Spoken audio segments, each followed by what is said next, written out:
ఒక మంచి ఉద్దేశంతో మహిళా డాక్టర్స్ అందరినీ తీసుకుని వచ్చి మరి ఆర్గానిక్ ఫార్మింగ్కి హెల్ప్ చేయాలనే ఉద్దేశంతో ఒక క్రికెట్ టోర్నమెంట్ ఏదైతే నిర్వహించారో దానికి సంబంధించి డాక్టర్ కీర్తన గారి ఆహ్వానం మేరకు మేమందరం కూడా ఇక్కడికి రావడం జరిగింది.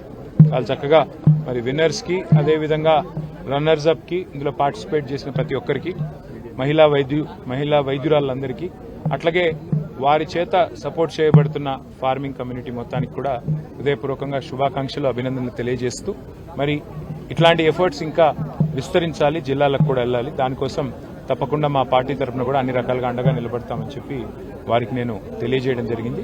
మీడియా కూడా దీనికి సహకరిస్తున్నందుకు మీకు కూడా ప్రత్యేకంగా అభినందనలు. ఇలాంటి ఎన్నో ఇనిషియేటివ్స్ ఇంకా రావాలి. ఇంకా ఎంతో మంది అజ్ఞాత సూర్యులు లాంటి మరి క్రీడాకారులు వెలుగులోకి రావాలి. అట్లాగే మరి ఈ చైతన్యం ఏదైతే ఆర్గానిక్ ఫార్మింగ్ సంబంధించిందో ఇది మరింత విస్తృతం కావాలని చెప్పి మనస్ఫూర్తిగా ఆకాంక్షిస్తూ మీకు కూడా ప్రత్యేకంగా ధన్యవాదాలు. ఛాన్స్ లేదు, ఎందుకంటే ఇన్ని ప్రజా సమస్యలు పెట్టుకుని వాళ్ళ క్రీడల పేరిట వారు పెట్టిందే 10 రోజుల అసెంబ్లీ సమావేశాలు. మేము దాన్ని పొడిగించమని కోరాము. ఇంకా ఒక 15 రోజుల పాటు నిర్వహించండి, ఇంకా చాలా ఇష్యూస్ ఉన్నాయి మాట్లాడాల్సిందంటే అవేవీ చేయకుండా అర్ధాంతరంగా సభను వాయిదా వేసుకుని మేము క్రీడలు ఆడతాము అంటే ప్రజలు దాన్ని సమర్థించరు, స్వాగతించరు. ఇది మంచి పరిణామం కాదు. ప్రభుత్వం పునరాలోచించాలి.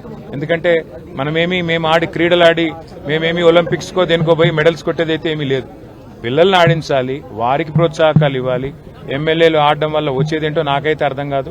కాబట్టి నేను వ్యక్తిగతంగా సమర్థించను, కానీ ఎవరైనా ఆడాలనుకుంటే అది వారి ఇష్టం. కానీ ప్రజా సమస్యలు చర్చించిన తర్వాత అవసరమైతే అసెంబ్లీ సమావేశాలు వాయిదా పడ్డ తర్వాత 2 రోజులు పెట్టుకోవచ్చు. కానీ అసెంబ్లీ వాయిదా వేసి మరీ క్రీడలు నిర్వహించాలని అనుకోవడమే హాస్యాస్పదమైన నిర్ణయం. అంటే ఈ ప్రభుత్వానికి ప్రజా సమస్యల మీద ఉన్న చిత్తశుద్ది, వారికి ప్రజా సమస్యల పట్ల ఉన్న పట్టింపు దీనివల్ల తెలుస్తుందనేది నా అభిప్రాయం. Thank you.